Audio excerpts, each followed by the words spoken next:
Hello, we are here for More Happier, a podcast where we get more happier. Hello, Elizabeth. Hi, Gretch. Today we'll talk about another insight from the Beatles and the Get Back documentary that we cannot get enough of. And Elizabeth will share a lesson from a real housewife that reminded me of one of my personal commandments. Intriguing. Gretchen, you know I love my housewives' lessons. Yeah. And for something making us more happier. Listen, what's something making you more happier? You know what is making me more happier is the fact that I have an ocean view from my hotel room. Because you know I'm in Puerto Rico shooting Fantasy Island. And I have the most amazing view. I sent you a picture. And it's just this expansive ocean view. And it's making me so happy every day when I wake up. Now, I have to admit, Gretch, part of why it makes me happier isn't necessarily like totally transcendent, as you like to say. It makes me feel like I made it. To be honest, it's like, oh my gosh, I have an ocean view. Like I've made it. Mm-hmm. Well, and we should say it is your hotel room, but it's also your office. I mean, you're there working. Yes. Really just extraordinary hours. You're there 7 days a week. And so you're putting in a lot of time in that hotel room. Yes. Being here like at all hours, it definitely helps to have a nice view and you can take a minute and go just look outside. So that is definitely making me more happier. What is making you more happier, Gretch? Well, two things are making me more happier. One is you got me my SALT t-shirt because SALT is my word for the year. I'm wearing it right now. There you go. Oh, it's cute. Anybody watching on YouTube can get a little quick thing, and I'll post a picture for the show notes. Yeah, so I love it. SALT's my word of the year. And Elizabeth, you love a theme. I do. So I was pleased but not astonished when something arrived in the mail for me with a SALT theme. Did you get to order this made, or did such a thing already exist that said No, SALT? it already existed. I just bought it. Yeah. Oh. Well, you know what it is? It's part of a Halloween costume for an adult couple who want to go as salt and pepper. I just got the salt part. Oh, okay. Good. There you go. And the other thing making me happier, like if you're happy because you have your beautiful ocean view with the palm trees and the beautiful soft sands and the warm ocean, I have the opposite because I'm in New York City and it has been so cold here lately. And I love my space heater. My little office, as you know, is very, very cold. And this little space heater, it's small, but it's just, I feel like it has a little personality where it's just very earnest and very eager and just like really wants to do its little job well. And the minute I come in the morning, I turn it on and it really makes a difference very quickly. You would think, how quickly can a little device heat up a room, even a small room like my small office? But very quickly, it makes a really, really big difference. And I just think I never want to take it for granted. It's such a luxury to have something like that. You know, it's funny. I have a space heater in my home office, Gretch, and I love it too. I feel the same way. Adam's always asking why I don't turn on the heat because he had a heater put into the office. But I love my space heater. I love that it can blast like right at my feet. Yeah. And I can just turn it off and on. And I love my space heater. Yeah. So I get it. Yes. Thank you, technology. Something that makes us happier. All right, Gretch, coming up, there's something that I have been meaning to tell you. But first, this break. Okay, Elizabeth, something you've been meaning to tell me. What do you want to talk about? All right, Gretchen, I had a huge epiphany the other day. It's not necessarily one I can do anything about, but it was a huge epiphany. What I realized is that I need my own governess. I realized that life would be perfect if only I had a governess. Okay, well, I want to know, why was this inspired by the Beatles and why do you want to govern us? I think I get it, but explain. Okay, it was inspired by the Beatles documentary, Get Back, that you and I both have been raving about for weeks, because you and I were discussing how losing their manager, Mr. Epstein, as they called him, seemed to have this hugely negative impact on the Beatles. And we were like, oh, they needed a boss. And then we were talking about how Andy Warhol needs a boss. He has this whole thing of that if he could have anything, he would have a boss on retainer.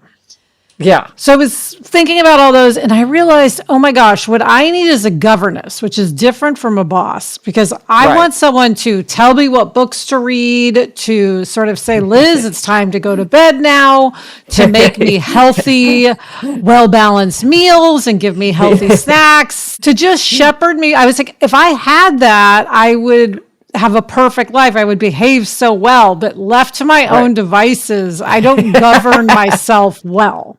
I need like an old-fashioned governess. Yeah, I'm picturing like a Mary Poppins style where it's like they tell you what schoolwork to do, they lay out your clothes when you have an outing, they make sure that you get exercise, they make sure that you practice the piano, they make sure you're having healthy snacks and you don't get too hungry, and that you bring your umbrella, and that you're caught up on your work. Yes, and like practice the art of conversation. Because I feel like with a governess, it's not just the grind, it's also the finer things in life. Yes. So there's something appealing about it beyond just, oh, you're going to do all your tasks. Yes. You're also going to improve a boss plus finishing school, like all wrapped into one.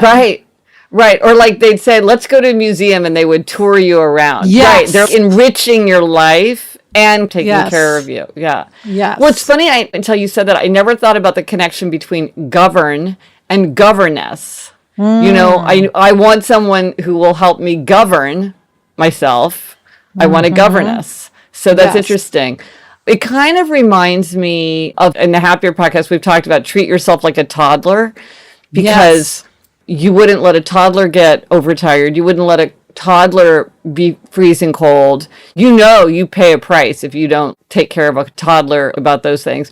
Or treat yourself like a puppy. Give yourself the same kind of tender care that you would give to a puppy. Well, and just like Andy Warhol was saying, I want a boss on retainer. I would love to have a governess. It's a different kind of person who can help you manage yourself. Yes. So do you feel like, what is there to be done about it? I think part of the fun of it is that it's somebody who just arrives with her gloves and her hat and just does her thing, and you sort of just have the benefit of their presence. I know. That's why I was saying I feel like I had this huge epiphany, but there's nothing to do about it. I just feel like, oh, yes, that would be great. I don't know. I'm sure if I asked you, you would be my governess to some degree. It's a remote governess. It's not quite the same. Let's reframe the happiness bully, which you have called me a happiness bully. Yes. Instead, you can be a happiness governess. Yes. Yeah. Which is funny because you think of a governess as being very proper, and I just wear running shoes and yoga pants all the time. So I do not think I present like a governess, at least not my idea of a governess. What else would you like to have? If you could have a boss on retainer, if you could have a governess on retainer, what would the other roles that would be fun to have? Camp counselor. Yes, camp counselor would be very good. And what I think is interesting in the whole know yourself better realm that we're always talking about is, even if I can't get a governess, it does sort of show me where I'm wanting to do better, or where I'm aspiring to do better. Yes. And so it's useful just to think about, even if I can't actually get one. And I can know that in my fantasy world, I would be my own governess. And maybe I'll get there someday. Yes. Well, and it's also, it kind of reminds me of the question of whom do you envy? Because if you envy somebody, they have something that you wish you had yourself. And that can be sometimes painful to think about, but it can also be very useful.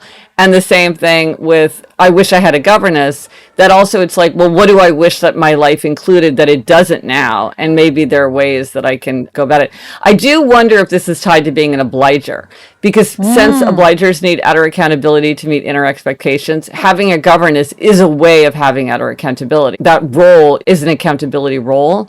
So I wonder if this is something, it would resonate with obligers, whereas a rebel would be like, well, the last thing I want is somebody following me around, telling me what to do. Like I would run away from a governess. What to read, what to wear, when to exercise, when to get my daily constitution.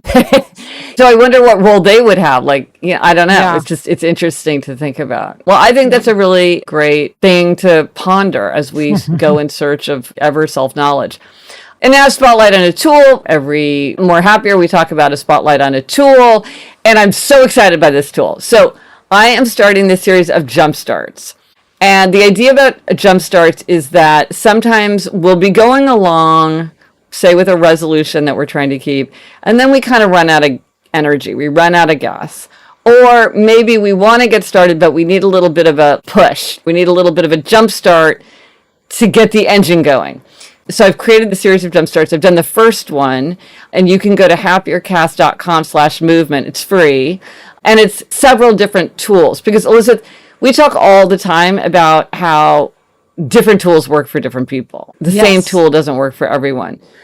So this is, you could pick and choose. I think some people will probably like to try all of them, or at least experiment with them. Some people might quickly know that they want some and not others. What are some of the topics? Yeah, well, the first topic is going to be movement, because we know ever since Walk 20 and 20, which so many people wanted to do, and I know every time we talk about people making resolutions or trying to form habits, exercise, movement, whatever form it takes, whether it's yoga or stretching or training for a marathon or going bike riding or walking for 20 minutes a day, this is such a common thing that people want to work on. So movement is the first area.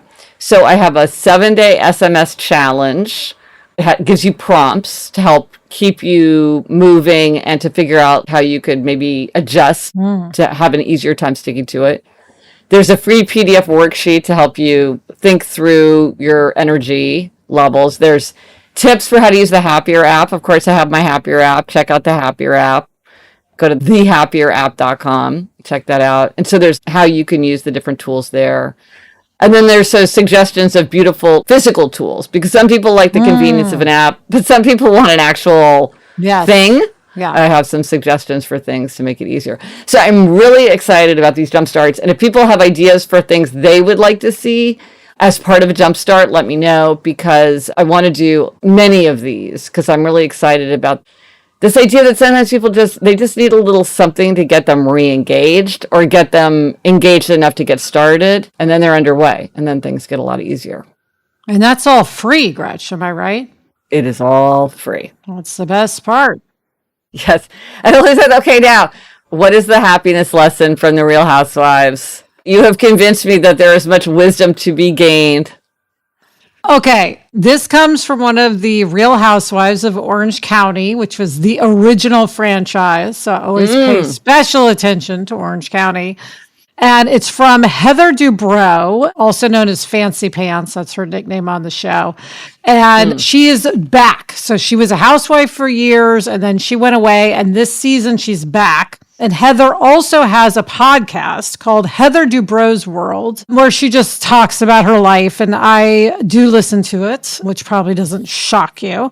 Elizabeth, sometimes I do wonder how you have time to have not even just a full-time job, but more than a full-time job, because all that you read and listen to, I'm like, where does she do it? But you manage. I'm always having the content coming in. Yeah. But something Heather said I thought was so wise on her podcast the other day. She was talking about the fact that, so she does not wear her original wedding band or engagement band. So she has a simple gold band and a diamond band that was her engagement band.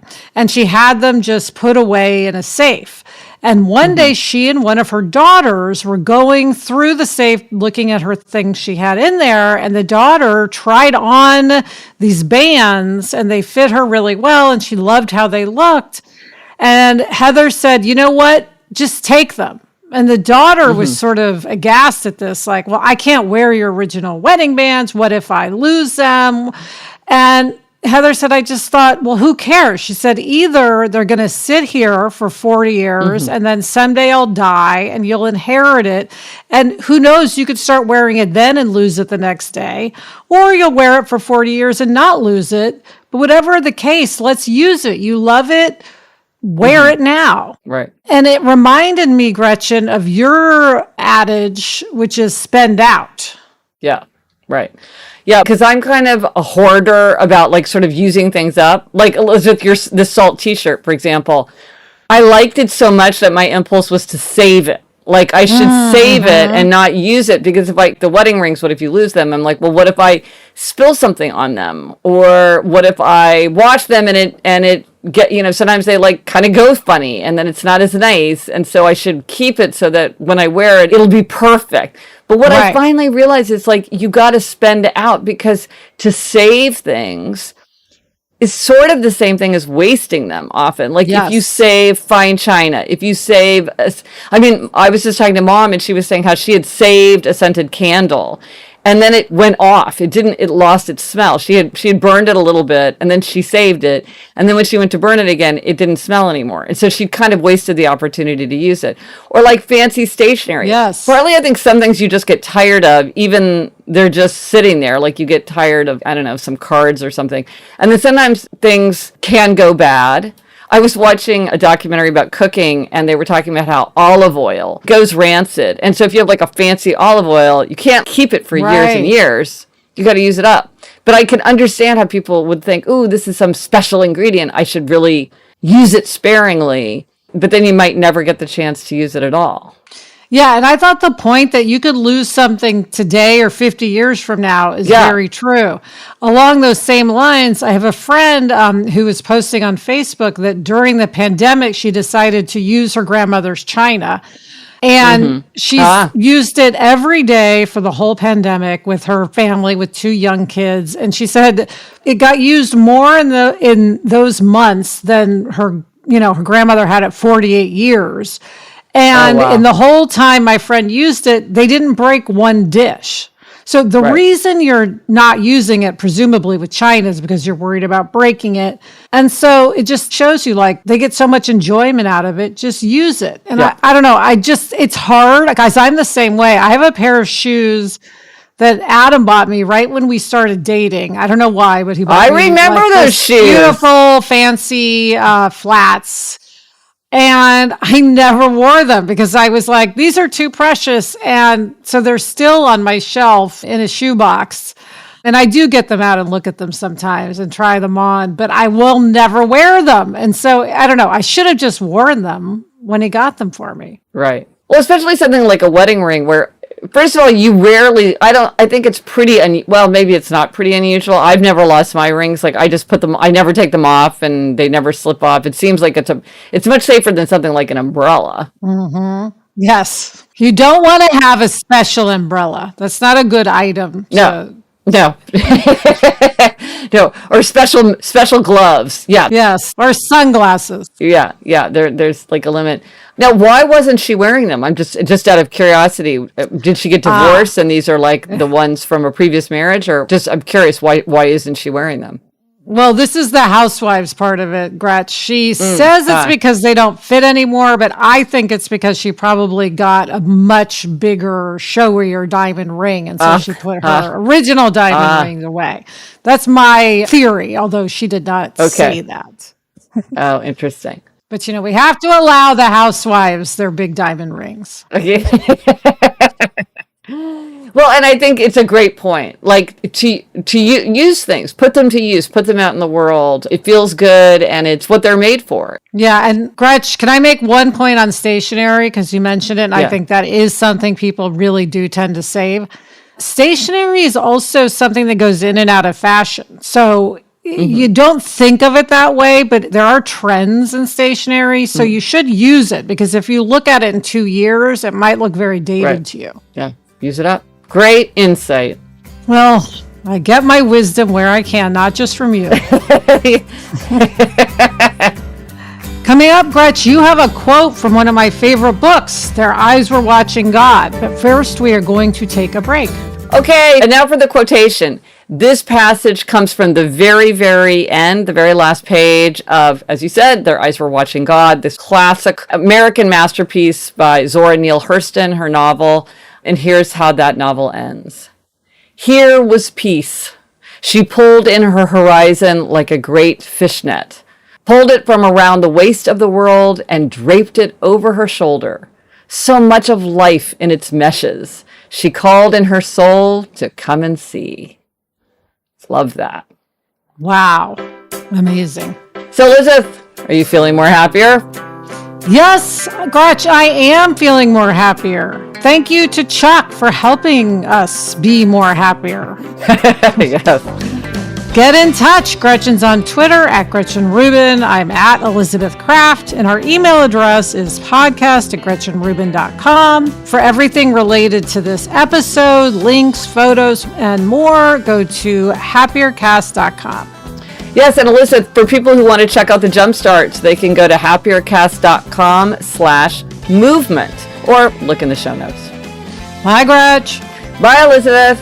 The best time to start a happiness project is 20 years ago. The second best time is now. So, Elizabeth, you've got 2 puppies at home, Nacho and Daisy. Are you sad that you're missing it, or is it sort of like kind of a relief too? It's all that puppy I miss energy. them. I have to say, I feel bad. I feel like I miss Nacho and Daisy more than Adam and Jack right now. But they are showing them to me on FaceTime, so I see them running around. Yes. So fun. They're adorable. From the Onward Project.